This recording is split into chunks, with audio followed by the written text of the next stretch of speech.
Hello, this is Justin Williams with the Wolfpacker Podcast. I'm joined today, as always, by co-host Matt Carter.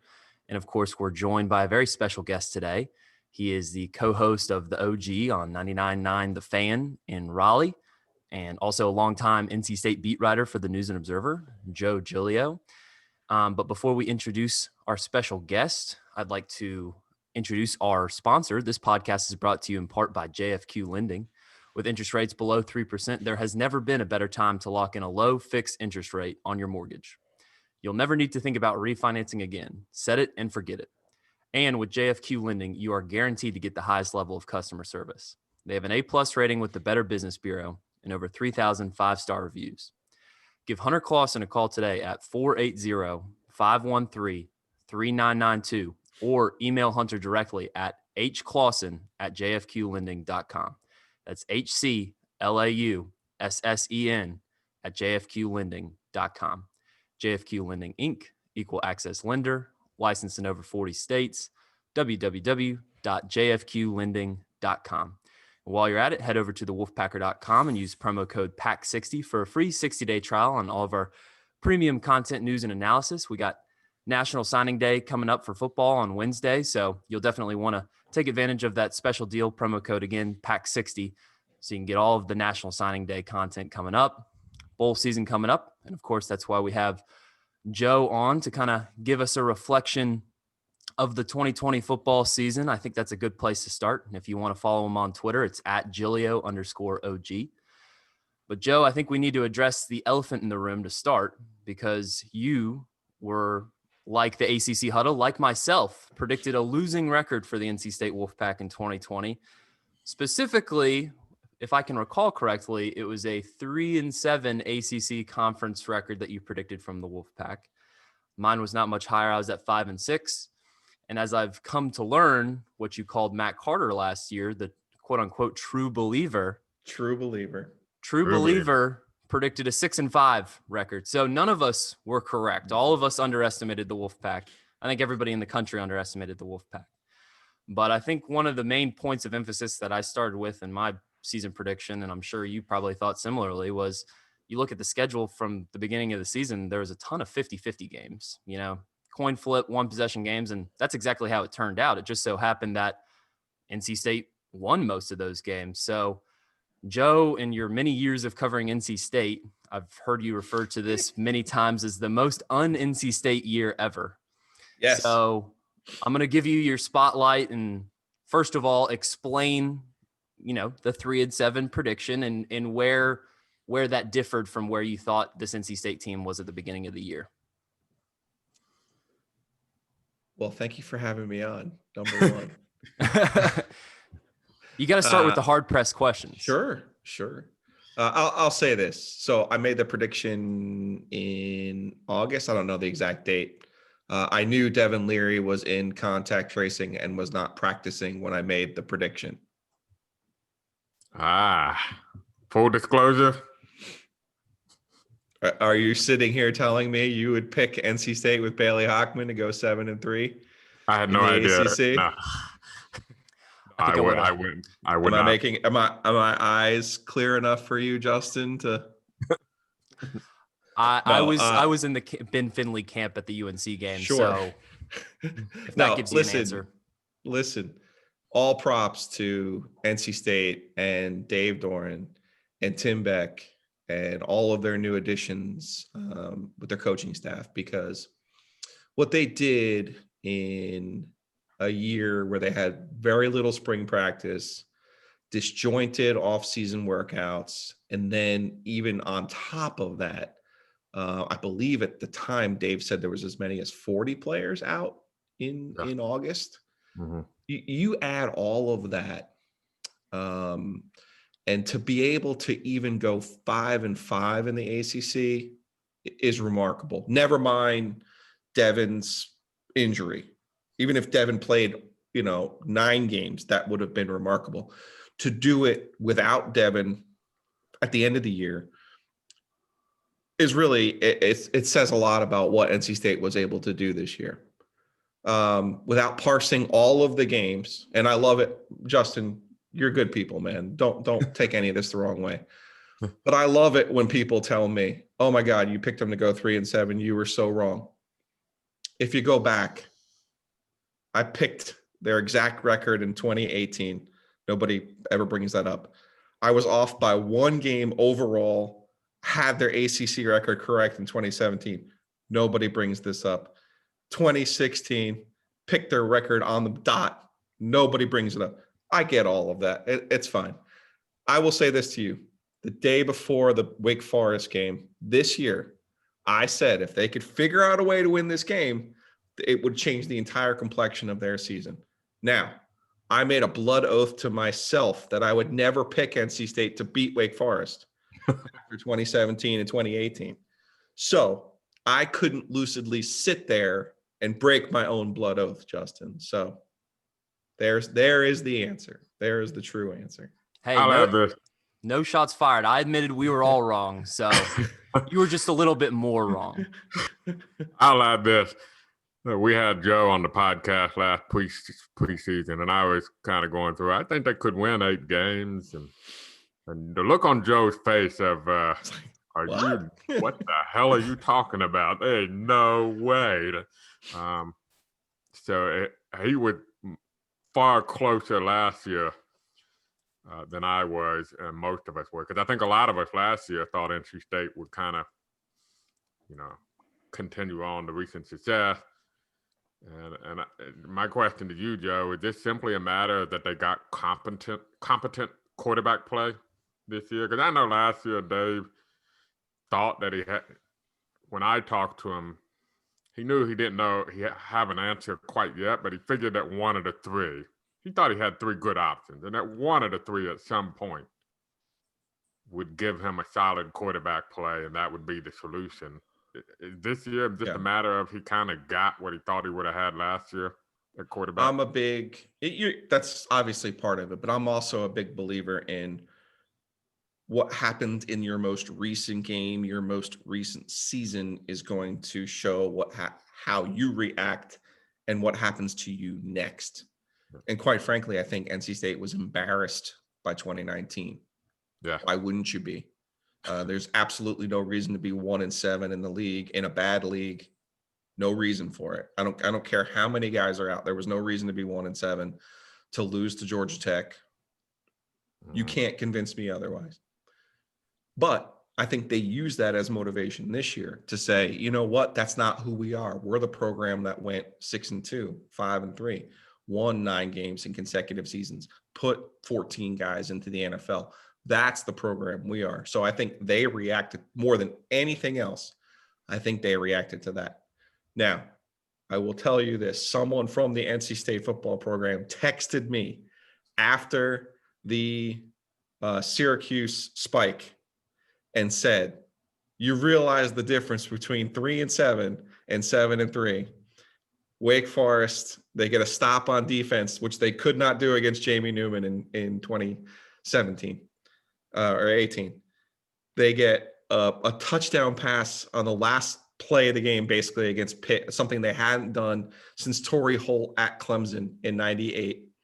They beat Liberty on a blocked field goal, and then you have the Syracuse game where the spike. So you look at it, and honestly, the difference. I think you said it, Justin.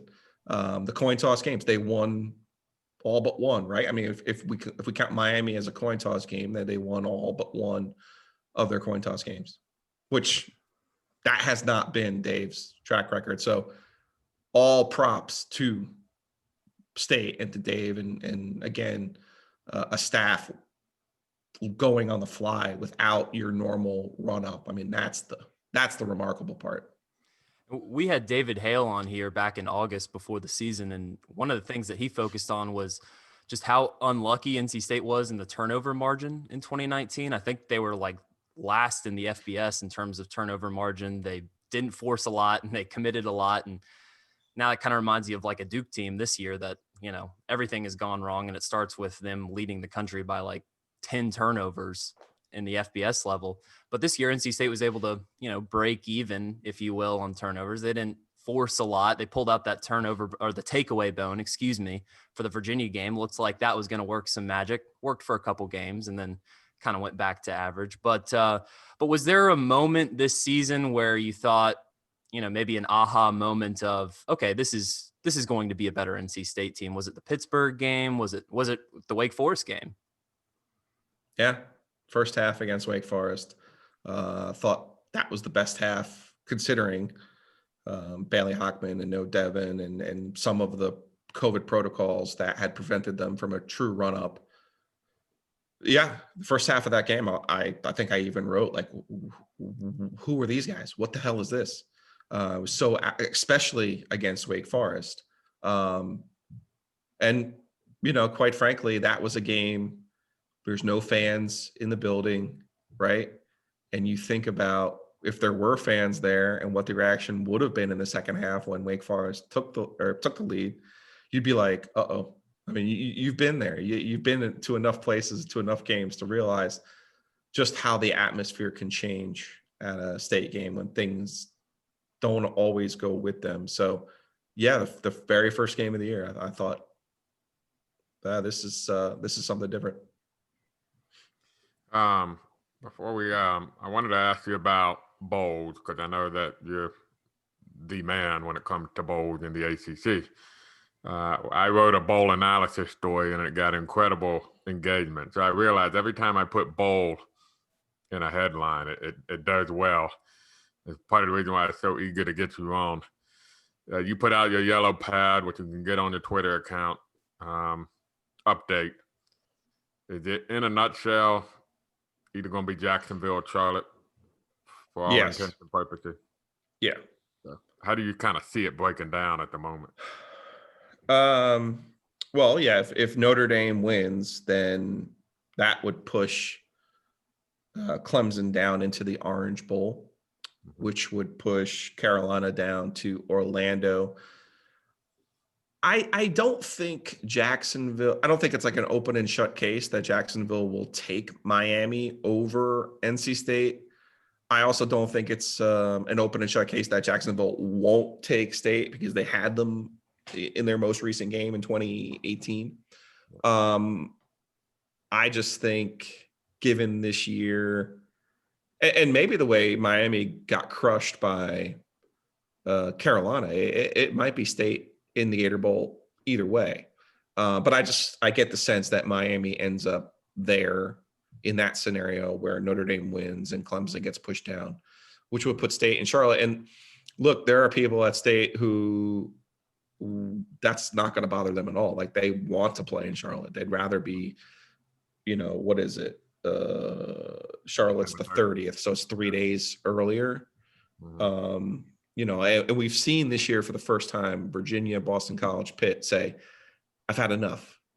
And given all the protocols, given all the testing, given the isolation, given everything the players have been through, no one should think less of any school that decides, you know what, we've been through this. We want our own Christmas. We want to have some sort of normalcy.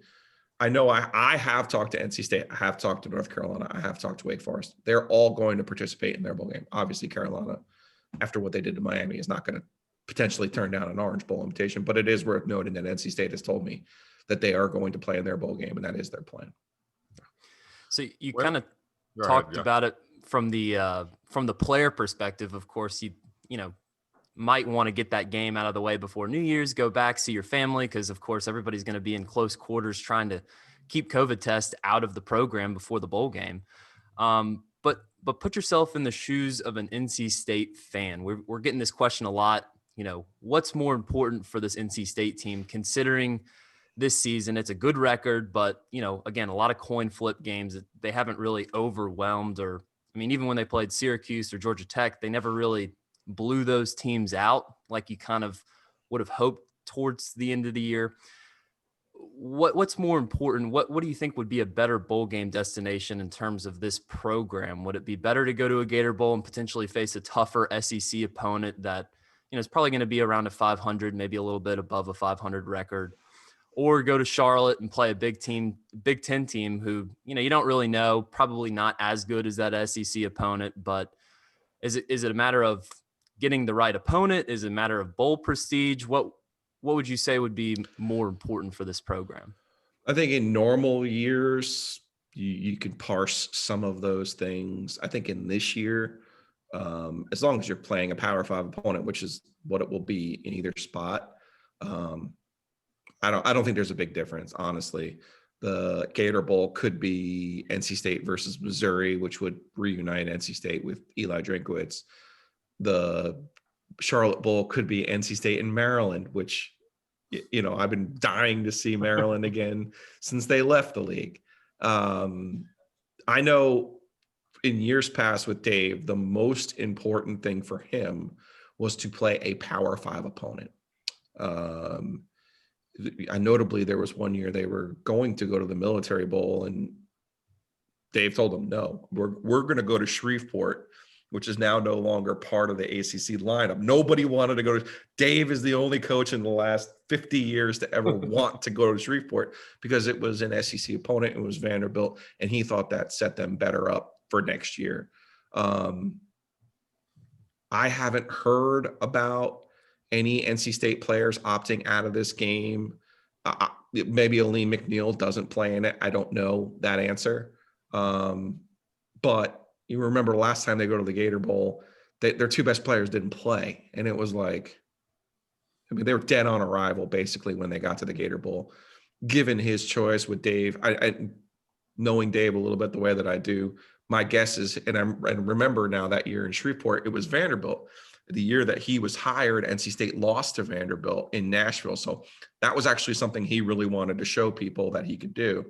And this might be another one of those examples where if you had give him a truth serum, he might say, I'd like to go back to the Gator Bowl just to get that out of our system. The lopsided loss to Texas A&M. But I just think this year, what they've done and the way that they've handled all of the protocols, the way that they've handled, I know they've had 2 or 3 guys transfer now since the Georgia Tech game or whatever, but it's like they didn't have anybody opt out at the beginning of the year. I mean, it's been really, Matt knows me for a long time. When I say it's remarkable, and this is what some people have trouble with me, I'm an honest person. I'm not going to tell you when something's good, when it's not good. Mm-hmm. But in this particular case, it truly is remarkable what they've been able to do this year. So I wouldn't look at it like, oh man, this is a disappointment, or, oh, this would be bad. I think it's a winning situation for them either way. Kind of leads into my next question, because Justin and I did a podcast before the year started, and I said, look, we're talking about whether or not they should be playing football this year. Mm-hmm. And I said, my viewpoint with this, if you can accept the season in which most teams are not going to play a full schedule, then go ahead and try to play football. If that was your most important thing, playing a full schedule, then don't bother. It's not going to happen. And I was of the position before the season that only a handful of very lucky teams would get all their games in. A few unlucky teams would be like Charlotte this year, where they get every other game canceled and they only play 4 or 5 games. And most teams would get 7 games in, 8 games. Are you surprised with how many ACC teams now have gotten all? I'm quite frankly shocked at how many teams got a full season in. And to your point about the opt-outs, I think that's one of Dave Doeren's biggest accomplishments. I don't know if it's all Doeren. Obviously, the team. Sure. Had to bond together, and they clearly did that. But I'm not sure there's another ACC team that could claim they didn't have an opt-out at some point during the year. Yeah, it's been, to me, that I like to say, I like to say naively, I hope all of this is about the opportunity for players to participate and compete. Mm-hmm.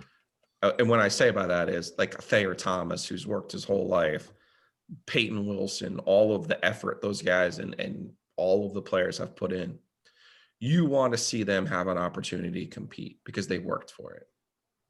That's what I say naively. Obviously, television money is the primary reason any of this kind of happens. You can argue about the safety and some of the other reasons for this season, what's been going on. I choose to believe their best interests are for the players and their opportunity to compete. That's what I choose to believe. So I think the ACC did a really good job, the best possible job that they could do. And a lot of that was with the schedule. And you're now seeing with basketball, it's like you just had success in football because you built in the extra time. Why are you in a hurry in basketball to get in the Charleston Southern game or the, Jacksonville State game? I just wish they would have built a better mousetrap for basketball, and we'll see how they kind of respond to all of this.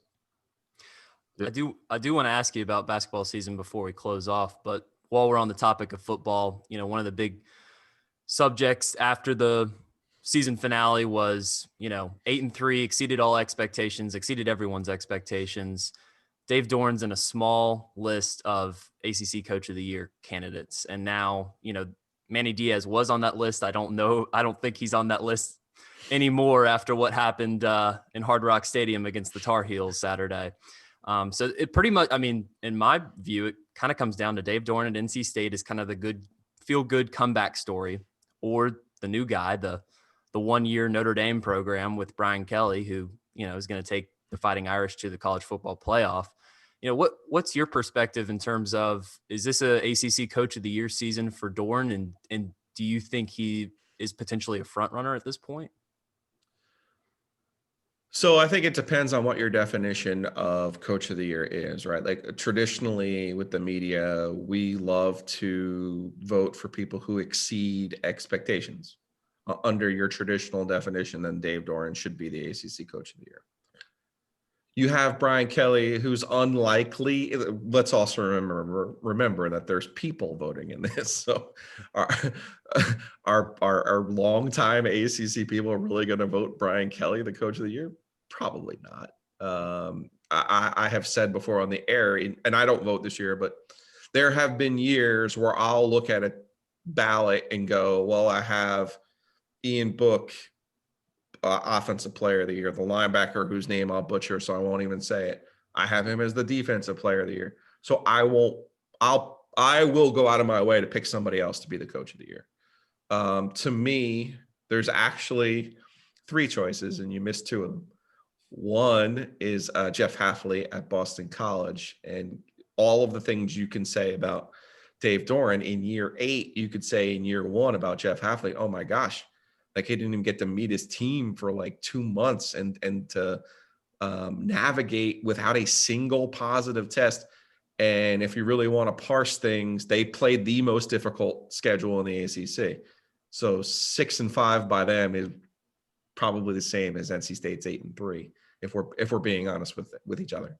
And then the other one, he'll never win, but guess who's done his best work this year without the number 1 overall draft pick for 4 games, without one of his star defensive linemen who came down with COVID in the spring, without his top receiver who injured his neck in the spring. I'm talking about Dabo Sweeney, and all of the off the field issues and controversies that some he has helped create and some he has helped expand.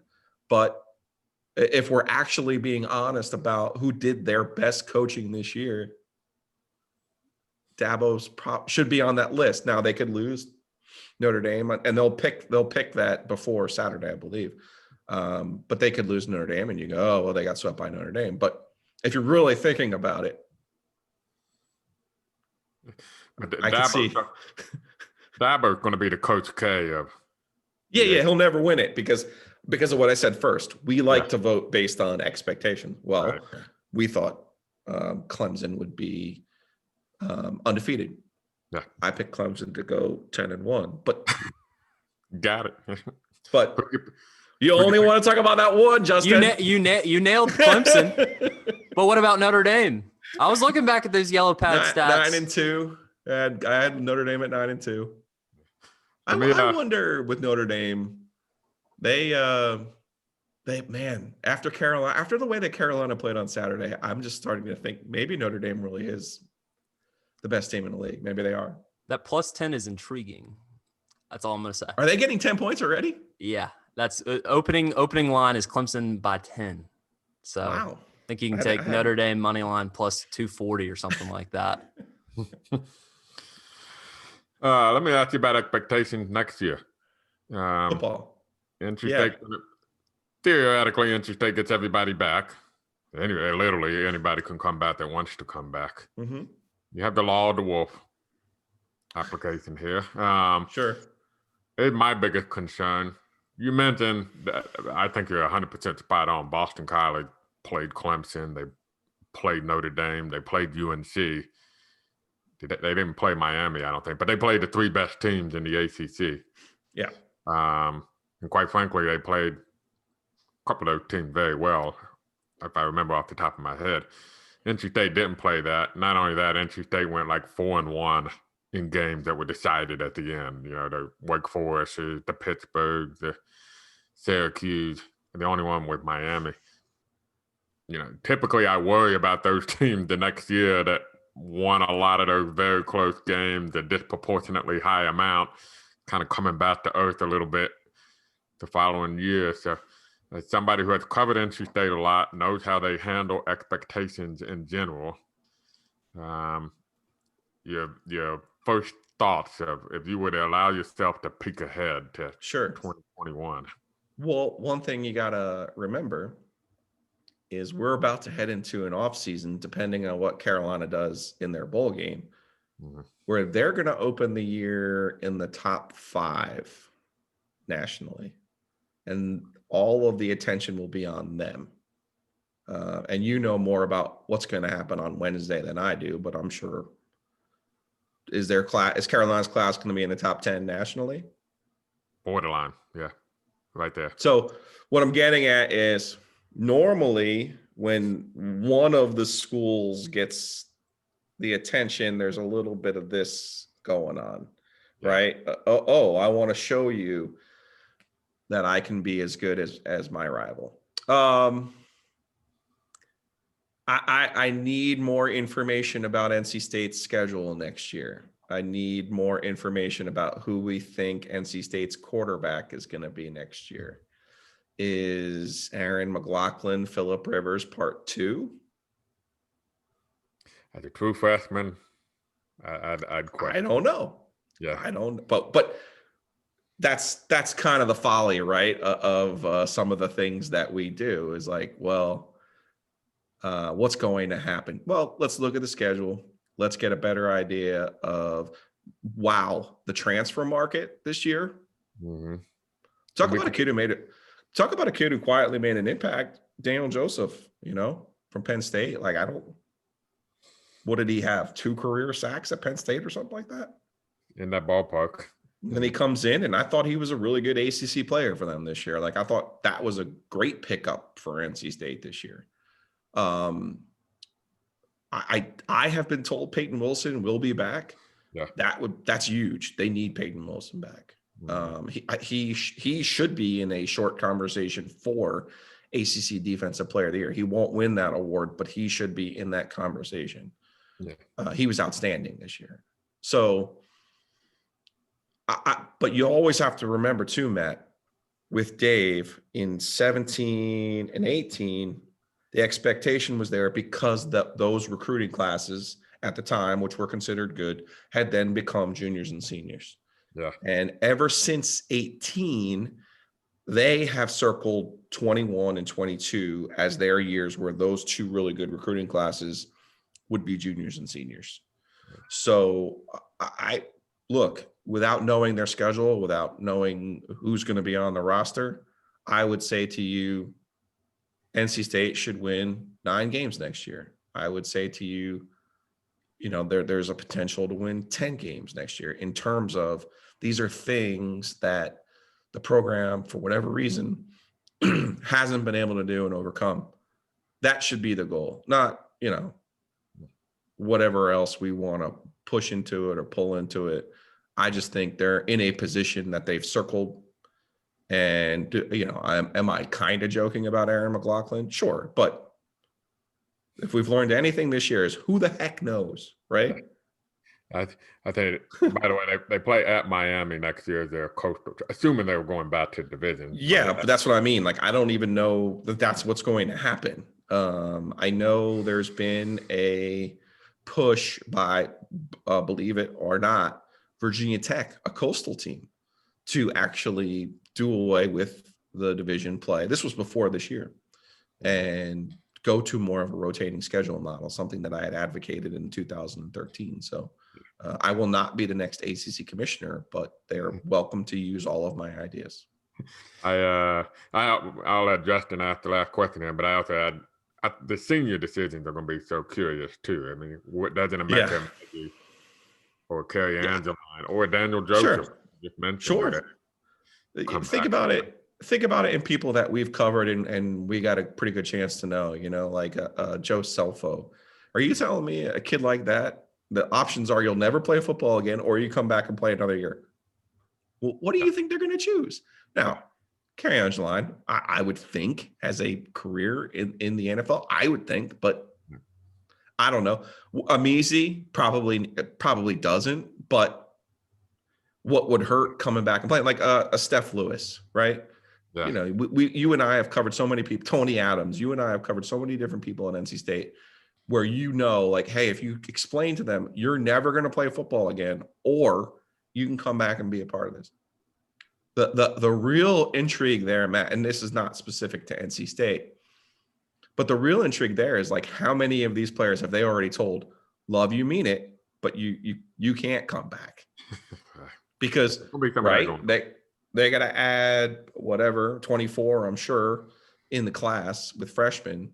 And, you want to make sure that after the success you just had with Daniel Joseph and a graduate transfer like that you leave yourself a couple of opportunities to add a player like that. Yeah. Justin, go ahead and ask the last questions here.